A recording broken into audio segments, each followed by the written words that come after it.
Carlos Ghosn was one of the most powerful CEOs in the world. He rescued Nissan from the brink of collapse, built one of the largest automotive alliances in history, and earned millions while becoming one of the most respected executives on the planet. Then, in November 2018, everything changed. Japanese prosecutors arrested him at Tokyo's Haneda airport, accusing him of hiding millions of dollars in income and abusing company funds. His passport was taken, he was placed under strict surveillance and forbidden from leaving Japan. Most people believed he would spend years fighting his case in court. Instead, 1 year later, Carlos Ghosn simply disappeared. Days later, he appeared in Lebanon, more than 8,000 kilometers away. The world was stunned. How had one of the world's most recognizable businessmen escaped one of the strictest justice systems on Earth? The answer sounded too unbelievable to be true. According to investigators, he escaped hidden inside a large music equipment case. To understand why the escape shocked the world, you first have to understand who Carlos Ghosn was. Born in Brazil to Lebanese parents and raised partly in Lebanon, Ghosn later studied engineering in France before joining Michelin. His reputation for solving impossible business problems quickly earned him promotions. In 1996, he joined Renault, where executives soon gave him an almost impossible mission. Nissan, Japan's second-largest automaker, was drowning in debt. Years of declining sales and poor management had pushed the company toward collapse. Many experts believed bankruptcy was only a matter of time. In 1999, Renault invested billions of dollars in Nissan and sent Carlos Ghosn to Japan to save the company. Few believed a foreign executive could succeed inside one of Japan's most traditional industries. But Ghosn moved quickly. He closed factories, cut thousands of jobs, sold underperforming assets, and restructured the business with ruthless efficiency. The decisions were unpopular, but they worked. Within just a few years, Nissan had returned to profitability. Newspapers called him the cost killer. Employees nicknamed him 7-Eleven because he seemed to work almost every hour of the day. Around the world, Carlos Ghosn became a business superstar. Books were written about his leadership. Universities studied his management style. In Japan, he even became the subject of a manga comic book celebrating his remarkable turnaround.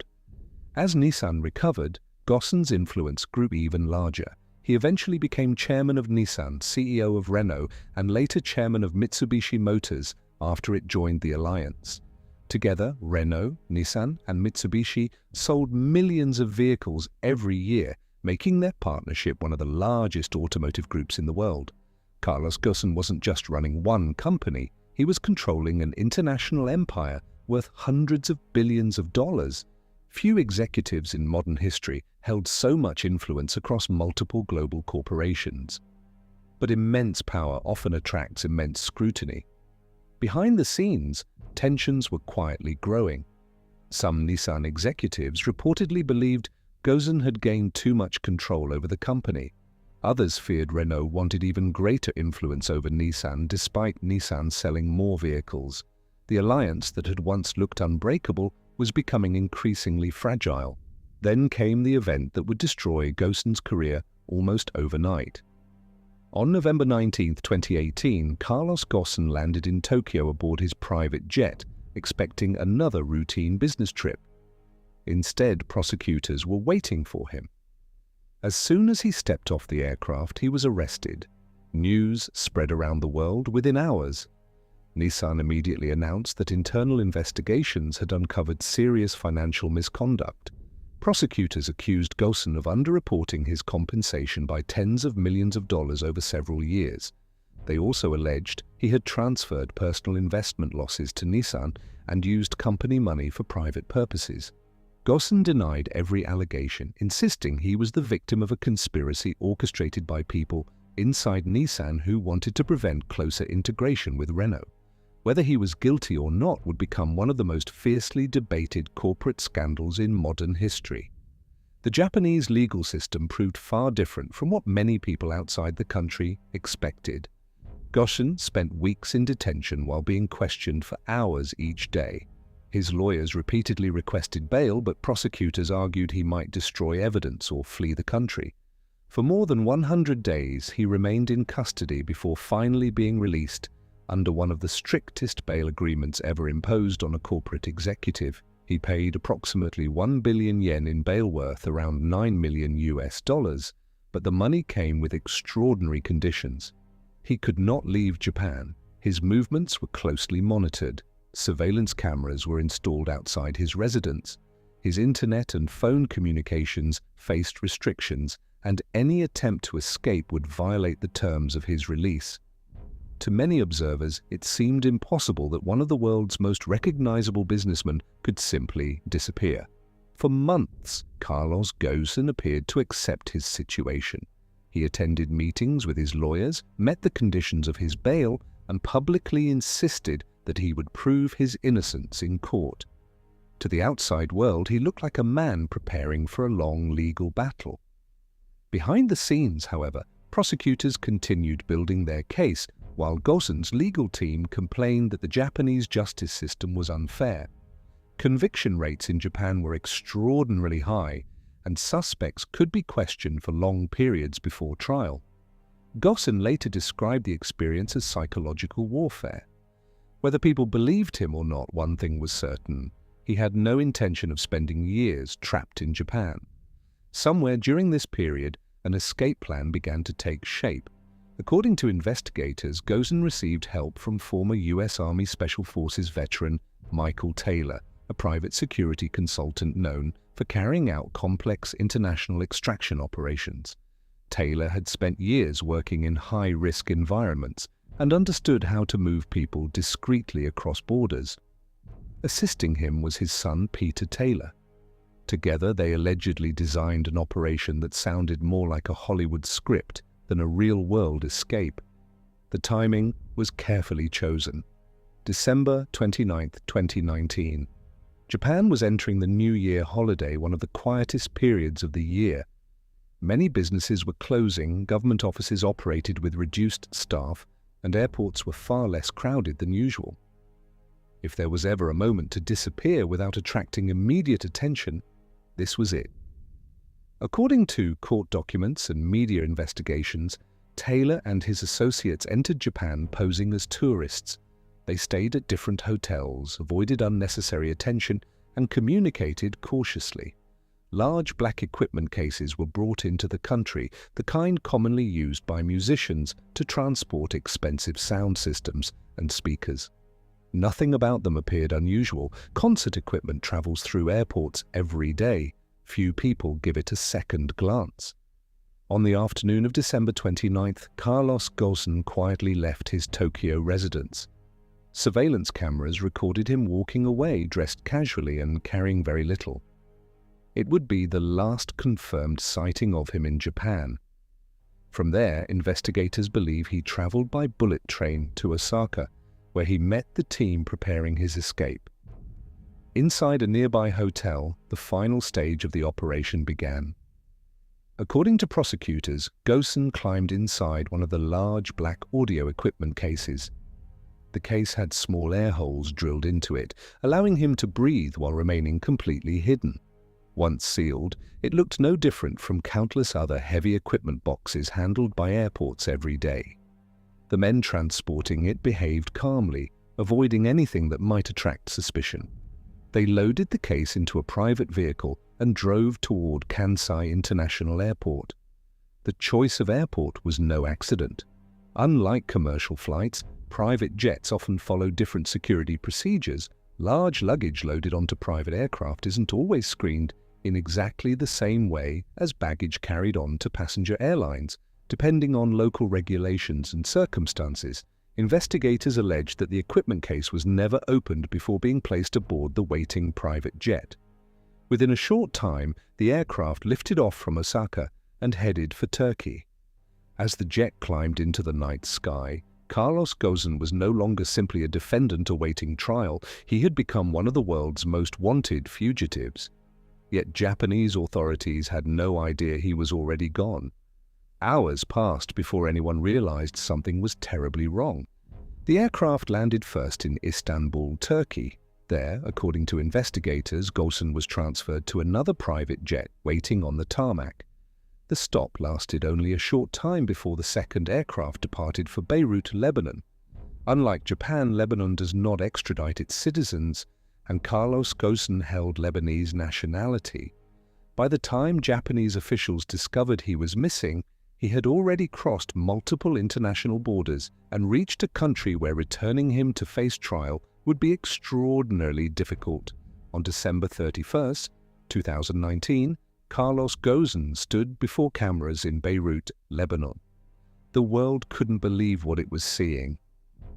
Just 2 days earlier, he had been under strict court supervision in Japan. Now he was giving interviews as a free man. "I have not escaped justice," he declared.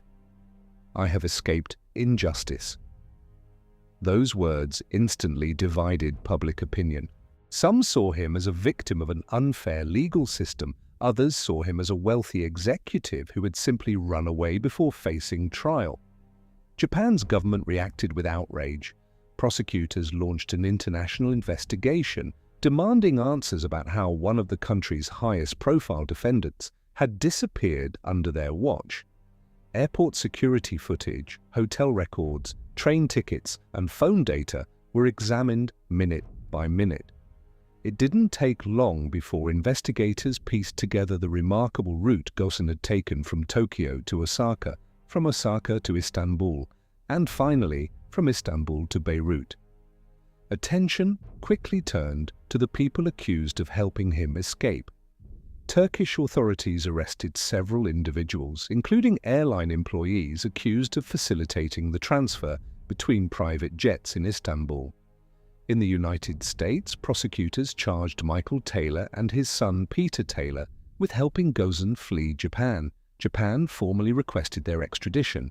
After a lengthy legal battle, the Taylors were extradited to Japan, where they later pleaded guilty to assisting the escape. Michael Taylor was sentenced to 2 years in prison, while Peter Taylor received a sentence of 1 year and 8 months. Meanwhile, Carlos Ghosn remained in Lebanon, beyond the reach of Japanese authorities. Because Lebanon does not extradite its citizens to Japan, there was little prosecutors could do to bring him back. International arrest notices were issued, but as long as Ghosn stayed in Lebanon, he remained effectively untouchable. The criminal case in Japan continued without its most famous defendant. The escape embarrassed Japan's justice system and raised uncomfortable questions about airport security around the world. How could someone under constant surveillance leave the country without anyone noticing? Why wasn't the large equipment case inspected before boarding the private jet? Could the same methods be used by criminals or terrorists? Aviation experts pointed out that private aviation often follows different procedures than commercial airlines, but governments around the world began reviewing security protocols after the incident became public. The scandal also deepened the conflict between Nissan and Renault. Ghosn continued insisting that senior Nissan executives had orchestrated his downfall to prevent a full merger between the two companies. Nissan strongly denied those claims, maintaining that its internal investigation had uncovered serious financial misconduct. To this day, opinions remain sharply divided. Some believe Ghosn was the victim of a corporate power struggle. Others believe the evidence against him justified the prosecution. Because he left Japan before the trial could take place, many of the questions surrounding the case have never been answered in court. What cannot be disputed is the extraordinary scale of the escape itself. Smuggling one of the world's most recognizable executives out of Japan inside what investigators described as a large music equipment case seemed almost impossible. Yet according to multiple court proceedings, flight records, and international investigations, the operation succeeded. It required careful planning, precise timing, international coordination, and an understanding of security procedures that few people possess. In the end, it became one of the boldest escape operations in modern history. The story also exposed the enormous difference between legal systems around the world. In Japan, prosecutors argued they were simply enforcing the law and ensuring Ghosn faced trial like any other defendant. Ghosn argued that he had no realistic chance of receiving a fair hearing. Whether viewers agree with either side, the case sparked global debate about justice, corporate power, executive accountability, and the rights of criminal suspects. It became far more than the story of one businessman. It became a conversation about how different countries define fairness under the law. Years after the escape, Carlos Ghosn continues to live in Lebanon, giving interviews and insisting that he made the only decision he believed would guarantee his freedom. He has repeatedly denied the financial misconduct allegations and maintains that he was the target of a corporate and political conspiracy. Nissan, Japanese prosecutors, and other officials have consistently rejected those claims, arguing that the evidence gathered during their investigation justified the charges against him. Because Ghosn never returned to Japan, the case remains one of the most controversial, unresolved corporate scandals in modern history. The escape itself has become legendary among security experts. They point to the operation as an example of how meticulous planning can exploit tiny gaps in even the most sophisticated security systems. Every detail mattered. Choosing the holiday season reduced the number of people watching. Traveling by bullet train instead of flying domestically minimized identity checks. Using equipment cases commonly seen in the entertainment industry avoided unnecessary suspicion. Flying first to Turkey before continuing to Lebanon added another layer of complexity.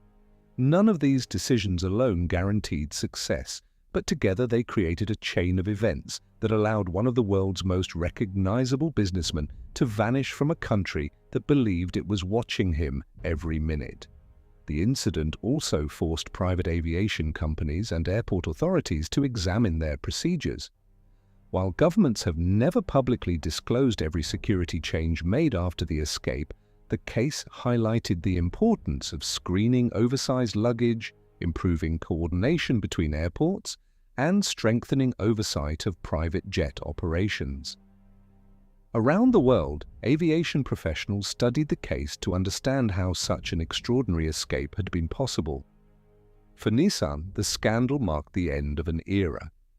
The man once celebrated as the executive who saved the company had become the center of one of its darkest chapters. The alliance between Renault and Nissan survived, but not without years of tension, restructuring, and leadership changes. Investors questioned the future of one of the world's largest automotive partnerships, while employees faced uncertainty about the direction of the companies they worked for. A story that began with one executive rescuing a struggling automaker had ended with international arrest warrants, prison sentences for his alleged helpers, and one of the boldest escapes ever recorded. Perhaps the biggest lesson from the Carlos Ghosn story is that power and success don't make anyone immune from controversy. One day he was appearing on magazine covers as the man who rescued Nissan. The next, he was being escorted into custody by prosecutors. A year later, he had become the subject of one of the most daring escape operations of the 21st century. Very few business leaders have experienced such dramatic highs and lows in a single career. Whether you believe Carlos Ghosn was a victim of an unfair justice system or an executive avoiding accountability, one fact remains undeniable. His escape captured the attention of the entire world because it seemed impossible. No one expected a globally recognized CEO under strict court supervision to disappear without a trace and reappear thousands of miles away just days later. Yet that's exactly what happened, ensuring that Carlos Ghosn's name will forever be remembered, not only for transforming Nissan, but also for carrying out one of the most extraordinary escapes in modern history. If you enjoyed this documentary and want more true stories about billionaire CEOs, corporate scandals, financial crimes, daring escapes, and unbelievable events that changed the business world, make sure you subscribe to Yakti Dark Ledger and turn on notifications. Every week, we uncover the real stories behind the world's biggest companies, greatest frauds, financial collapses, and extraordinary true events. Thanks for watching, and we'll see you in the next documentary. Subscribe.